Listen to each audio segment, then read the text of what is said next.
Saudara-saudara, eh, mahasiswa yang saya hormati, Assalamualaikum warahmatullahi wabarakatuh. Selamat bergabung pada mata kuliah Filsafat Ilmu pada program Pasca Sarjana di Universitas Lampung. Saudara-saudara mahasiswa, kuliah ini adalah kuliah wajib yang diharuskan untuk semua program pasca sarjana yang ada di Unila, baik dia S2 maupun S3. Mata kuliah ini mata kuliah wajib universitas bersamaan dengan metodologi penelitian.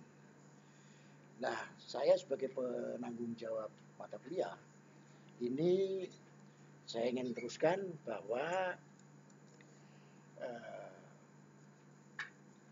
mata kuliah ini tersebar di antara lain yang saya menjadi penanggung jawabnya adalah di FKIP.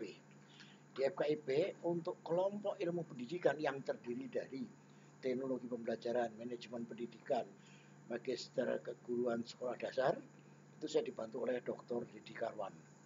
Kemudian pada kelompok bahasa dan seni yang terdiri dari magister bahasa Indonesia, bahasa Inggris, dan bahasa Lampung, dibantu oleh dua orang doktor, yaitu Dr. Farida Aryani, Dr. Dwiana Hapsari. Sedangkan untuk kelompok sains, magister matematika, pendidikan fisika, kemudian magister pendidikan IPS, saya dibantu oleh Dr. Tri Jalmo.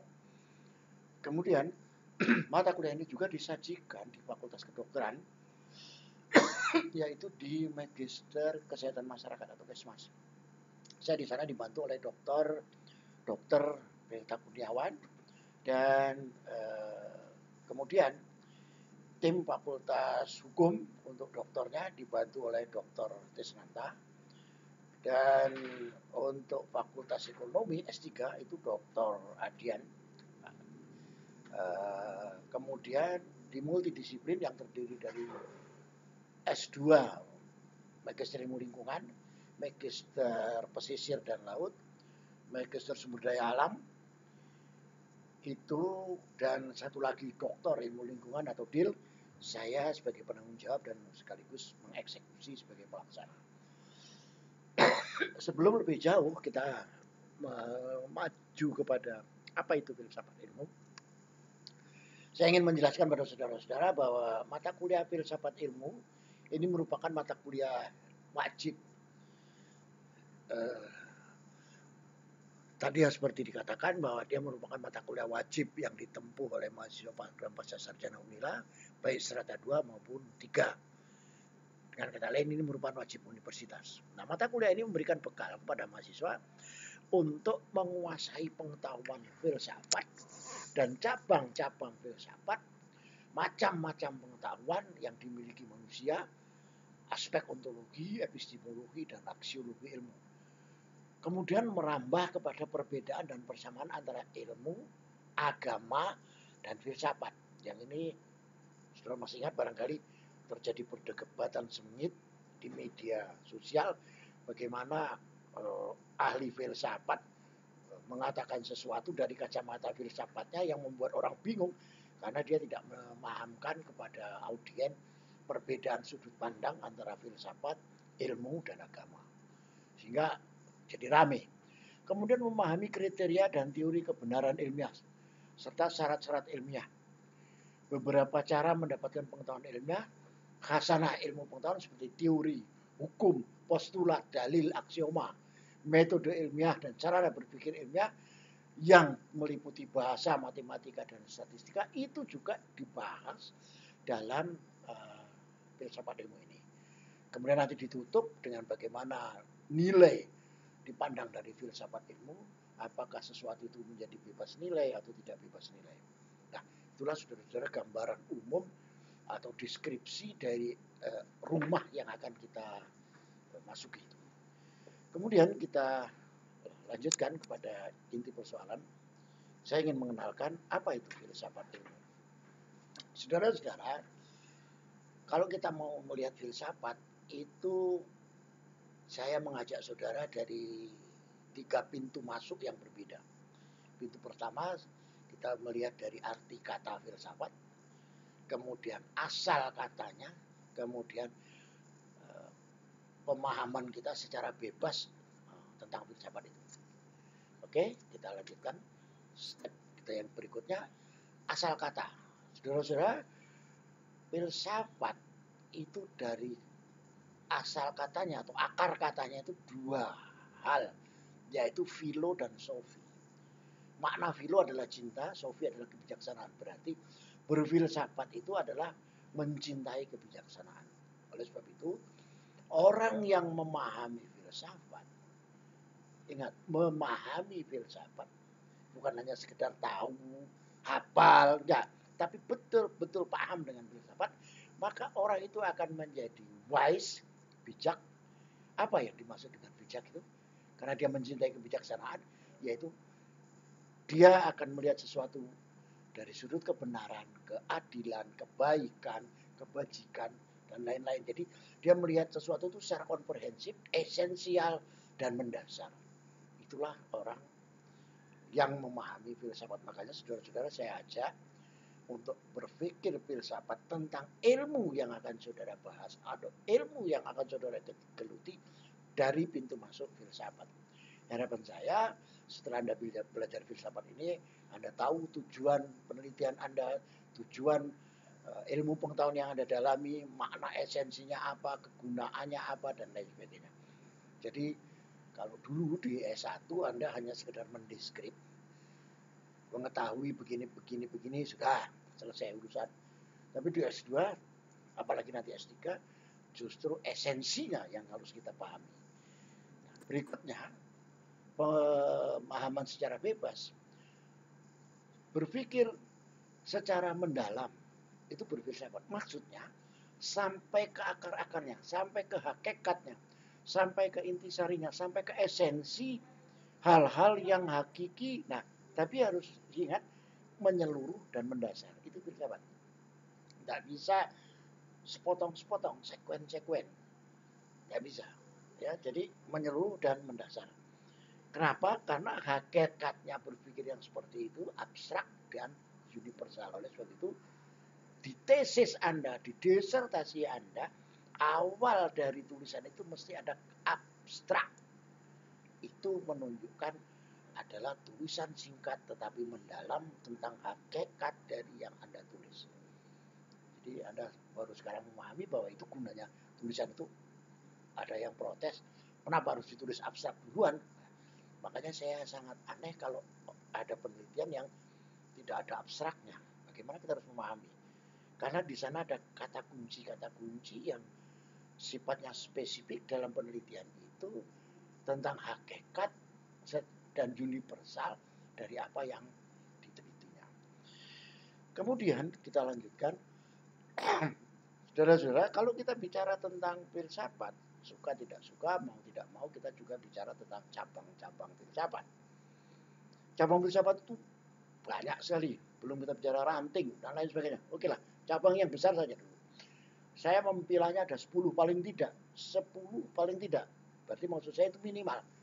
Bisa cabangnya itu menjadi lebih leluasa. Kosmologi, metafisika, teologi, antropologi, logika, etika, estetika, epistemologi, aksiologi, ontologi, dan cabang-cabang filsafat khusus seperti filsafat hukum, politik, pendidikan, filsafat pemerintahan, dan filsafat ilmu yang kita dalami sekarang. Itu cabangnya. Nah, penjelasannya begini. Kosmologi itu apa? Bicara tentang filsafat alam. Jadi hakikat alam. Itu adalah bicara tentang filsafat alam. Salah satu contoh. Ada orang melihat kenapa bumi ini kok diciptakan seperti ini. Dia tidak bulat, tapi elip. Ada lagi yang mengatakan, ada nggak temannya bumi yang lain? Dan seterusnya, dan seterusnya. Berarti kita bicara secara mendalam tentang alam ini, yaitu disebut dengan filsafat alam. Makanya, nanti di magister, di dokter ilmu lingkungan, ada yang disebut dengan etika lingkungan. Nah, itu sumber dari segala sumbernya adalah di filsafat alam. Kemudian metafisika. yaitu hal-hal yang di belakang alam. Behind-nya alam itu apa? Nah, itu ada pada metafisika. Salah satu contoh metafisika, Anda melihat ada warna merah, hijau, kuning. Kenapa orang sedunia ini sepaham kalau merah itu di lalu lintas kok berhenti? Enggak, bablas saja itu. Kenapa?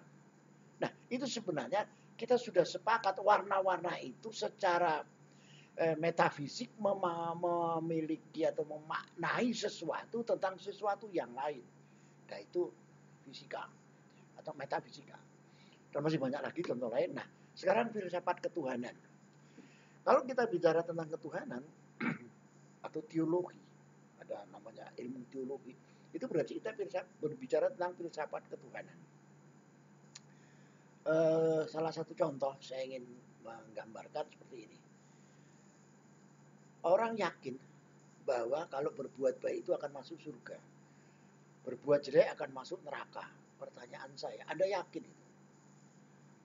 Tentu Anda akan menjawab sebenarnya yakin. Pertanyaan saya, kenapa Anda yakin? Apa sudah ada yang pulang dari surga atau pernah pulang dari neraka sehingga Anda yakin? Tidak perlu. Karena ilmu ketuhanan itu berangkat dari keyakinan. Berbeda dengan ilmu pengetahuan. Ilmu pengetahuan berangkat dari keraguan. Nah, ini nanti kita bahas pada pertemuan ke-6 kalau nggak salah. Kita bicara tentang matematika, statistika, dan bahasa. Itu nanti akan ketemu kita di sana. Kemudian antropologi, itu filsafat manusia. Jadi kalau kita bicara tentang sesuatu, tentang manusia, ya itu filsafat antropologi.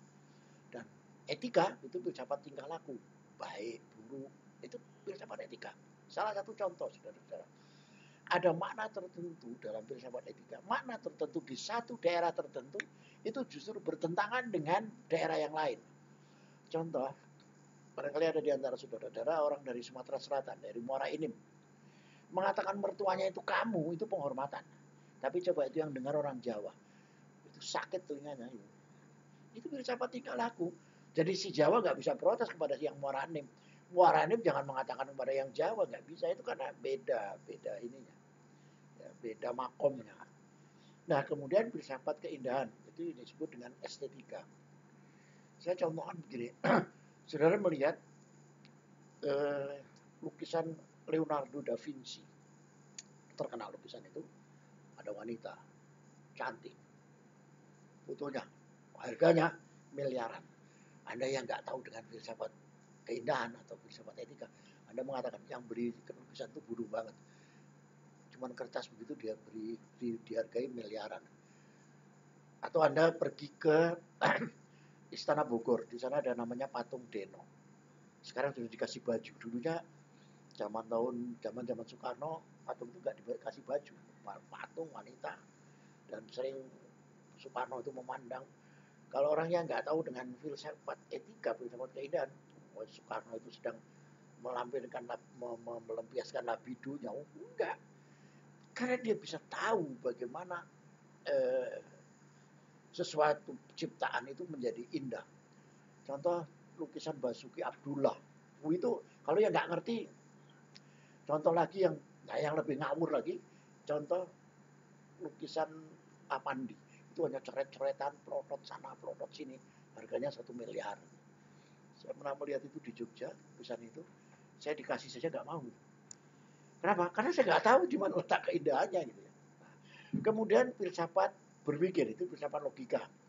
Ini pokoknya nanti ada kita ketemu premis mayor, premis minor, itu filsafat berpikir. Kemudian epistemologi, ini filsafat pengetahuan.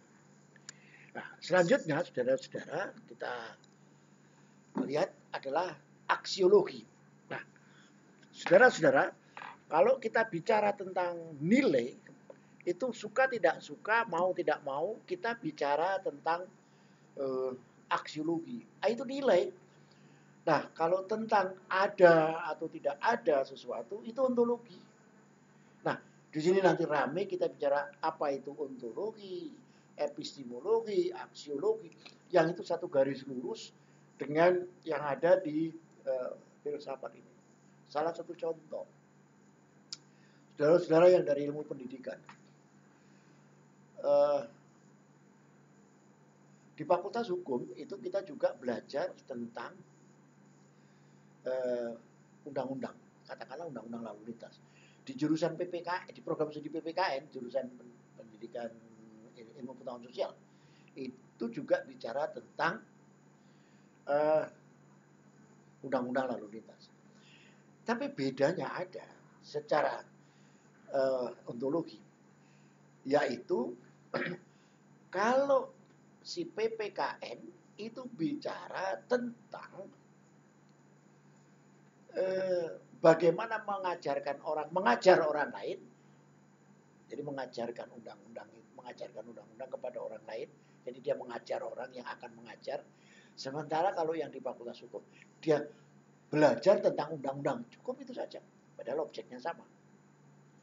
Ini kalau lebih luas lagi nanti teman tetangga sebelah, di sana ada program S2 matematik, di sini ada pendidikan matematik, sama-sama bicara tentang hukum Boyce Ballot. Tapi kalau di sana orang memahami Boyce Ballot sebagai ilmu pengetahuan, di sini bagaimana mengajarkan hukum Boyce Ballot kepada orang yang akan mengajar hukum Boyce Ballot kepada muridnya. Hukum Archimedes sama, berat benda yang dimasukkan ke dalam zat cair beratnya akan sama dengan zat cair yang dipindahkan. Di MIPA sebelah dengan pendidikan MIPA di sini sama itu, bahannya itu. Tapi bedanya secara esensial, yang di sana mengajarkan orang mengajar cara mengajar tentang hukum Archimedes, sedangkan di sini mengajarkan orang akan mengajar hukum Archimedes. Itu perbedaan esensial dari ontologi keilmuan, jadi tentang keberadaan sesuatu. Nah, berikutnya yang saya jelaskan tadi, filsafat khusus. Filsafat khusus itu apa? Filsafat yang belajar tentang kekhususan tentang sesuatu. Contohnya filsafat politik. Filsafat politik bagaimana cara mendapatkan suara sebanyak-banyaknya. Filsafat pendidikan, contohnya begini. Ini dari MKGSD salah satu contoh. Manusia itu dilahirkan, ada yang mengatakan sudah membawa semua perangkat. Mau jadi apa itu sudah ada bakatnya. Jadi pendidikan hanya sekedar merespon. Itu disebut naturalisme. Yang empirisme beda lagi, enggak.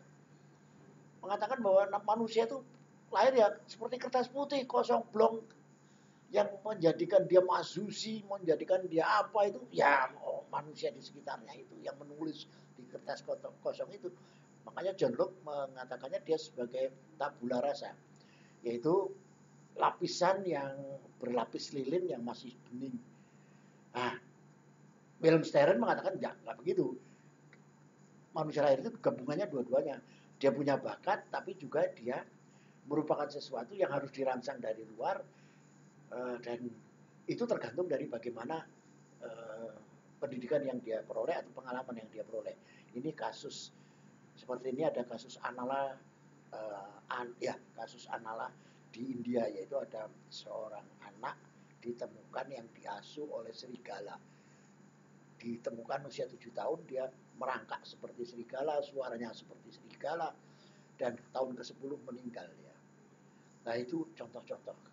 Kalau kita bicara filsafat hukum, di filsafat hukum di sana jelas kalau orang melanggar ini maka ini. Tapi tidak sesederhana itu ternyata. Mengapa pelanggaran terjadi? Mengapa orang itu melanggar? Wah, itu filsafat yang bicara. Anda ingat ada satu kasus Simbok mencuri getah karet, hanya berapa batok, itu dihukum 6 bulan penjara atau didenda 6 juta rupiah. Diputuskan oleh hakim, palu diketok. Tapi hakim langsung mengangkat jubahnya, mengatakan kepada halayak yang datang di sini, mohon membantu si orang tua ini meringankan bebannya dengan cara berpatungan. Si hakim sendiri mengeluarkan uang 5 juta. satu ruangan itu terharu. Menunjukkan bahwa apa? Hukum tetap berjalan. Namun pengatasan secara hukum itu manusiawi bicaranya. Itu filsafat hukum. Kalau filsafat ekonomi ya gampang sekali. Filsafat ekonomi itu yang paling sederhana dengan modal yang sekecil-kecilnya mendapatkan hasil sebesar-besarnya. Dan seterusnya dan seterusnya. Itu adalah filsafat. Nah, saudara-saudara, saya kira itu kuliah pertama dari saya, dan ada tugas pada saudara. Tugas yang pertama ini adalah membaca buku filsafat ilmu yang tadi yang saya sebut ya, dari sebuah pengantar populer. Jadi buku itu filsafat ilmu sebagai pengantar populer, nanti bisa saya tunjukkan bukunya oleh Yuyun Surya Sumantri, dan Anda buat resume satu halaman folio, tulis tangan ya, ditulis tangan, kemudian saudara foto, kirimkan lihat via WA ke nomor itu. Saya kira itu yang dapat saya berikan pada kesempatan ini. Sampai jumpa minggu yang akan datang, minggu depan, pada season minggu kedua, melanjutkan yang kita bicarakan hari ini. Saya kira itu, dan saya akhiri. Wassalamualaikum warahmatullahi wabarakatuh.